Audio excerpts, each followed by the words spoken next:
My name is Sarvani Desabhotla, and I am a self-certified nerd. No, really, I'm not kidding. My ideal Friday night looks something like this.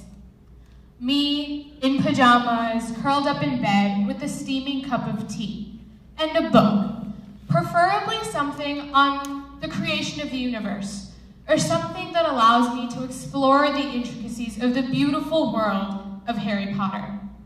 But that's enough about me. There's this one concept that is yet to be completely explored by psychology, religion, and biology: the evolution of consciousness. We all kind of know what consciousness means, right? I mean, we don't really have an all-encompassing definition, but we do know that we are conscious beings. So what exactly does it mean to be conscious? Well, according to the Merriam-Webster dictionary, consciousness is defined as the ability or quality of being aware of something within oneself. Now, to me, that definition is really confusing. It doesn't really make that much sense. But honestly, it has every single right to be that way. We say that consciousness is being self-aware, but we also say that the aim of life is self-discovery. Does that mean that we're not conscious when we're born, but we learn how to be throughout the course of our lives? Does that mean that consciousness can be taught? And for me, the most important question of them all: how in the world did we get here? So for today, it's really important for you to understand what I mean when I use the word consciousness. So let's try something. If you all could please close your eyes. Please actually close your eyes. Okay, now imagine yourself sitting here in the Ramirez Lecture Hall, as you are now. Don't imagine me.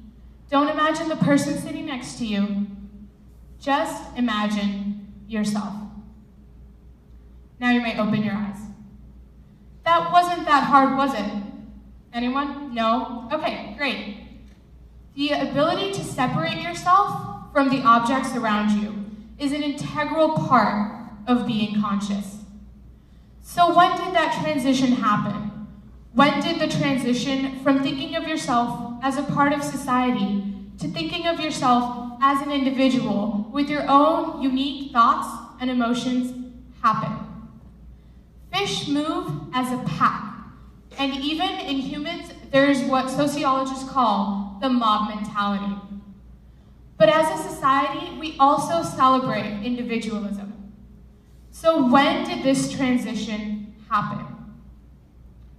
Well, the modern-day accepted theory for the evolution of consciousness starts with the senses. As eyes began to evolve to see much more of the world, much more stimuli began to enter the primal nervous system. Now, the nervous system had to figure out a way to prioritize what stimuli needed to be reacted upon first. For example, there had to be a process to figure out what was more important: the pretty coral that you see to your right, or the predator that you can see out of the corner of your eye. As these distinctions were being developed, organisms began to understand much more of the world around them, and so brains evolved. Organisms began to be able to judge distance, discern color, and even slowly learn to understand and recognize patterns. Now, as these basic functions of the brain were developing, another aspect of the brain was slowly coming to life: the social aspect. The wonderful questions that may haunt some of us for our whole lives were slowly pondered. Questions like, who am I? Who is that? And are we different? Became the great conflicts of the time. And eventually, organisms became aware of themselves. What exactly does that mean, you ask? Well, fortunately for us, Professor Graziano of Princeton University has come up with a simple yet profound theory explaining this very concept. He calls it the attention schema theory. His theory basically explains that brains do what they do best. They create models of the world around you. They create models of every single object that you see. Whether you realize it or not, your brain has already created models so that you know exactly where you are in reference to everyone else in this room, including me. These models are comprised of three different things: an agent, a brain, and a being that's focusing its processing power on an object. So let's start with an example. I'll be referring to this example throughout my talk. Suppose Mr. Valentine here is holding a sandwich, and I put my attention onto that sandwich. So I look at the sandwich. What my brain then does is it creates a model. This model has information about me, the person, the agent, who I am, where I am standing on this red rug, and what time of day it is, so exactly 5:15. It also has information about the sandwich, the hypothetical sandwich. Maybe it has cheese and tomato in it, I don't know. It would have information about the sandwich, but the most crucial part of the model is what it means for there to be a relationship between the agent and the object. So if I see the sandwich and I can't focus on anything else but that sandwich, that means that I'm a very hungry person and I really need to go get myself some food. So that is the attention schema theory. So let's just summarize for a second how, based in the scientific world, the evolution of consciousness happened.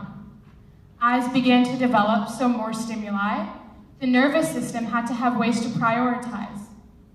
Then the brain began to be able to create models of the world. We asked crazy questions that still aren't answered today, and here we are. The next theory I would like to talk about is one that holds absolutely no scientific merit, but one that's extremely interesting all the same. It's one that you can ruminate on for days. I know I did when a friend first told me about it. HBO's Westworld is incidentally also based off of this concept. Julian Jaynes first came up with his theory of bicameralism and published it in 1976 with his book, The Origin of Consciousness and the Breakdown of the Bicameral Mind. His theory basically states that the brain developed out of an obey and command experience. Basically, he said that the ancients would experience the world the way a schizophrenic might today. They would receive orders, and they would proceed to carry them out.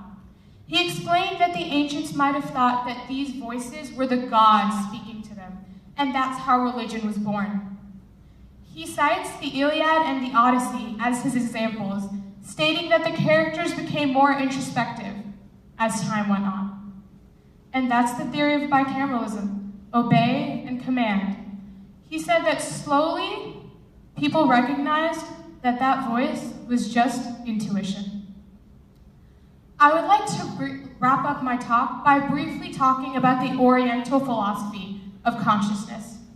Contrary to the Western one, that believes that consciousness is merely a characteristic of the mind, the Oriental philosophy believes that the mind and consciousness are separate. According to Vedanta, the word chit means true consciousness. The mind, however, is influenced by Maya, or the illusions of the world.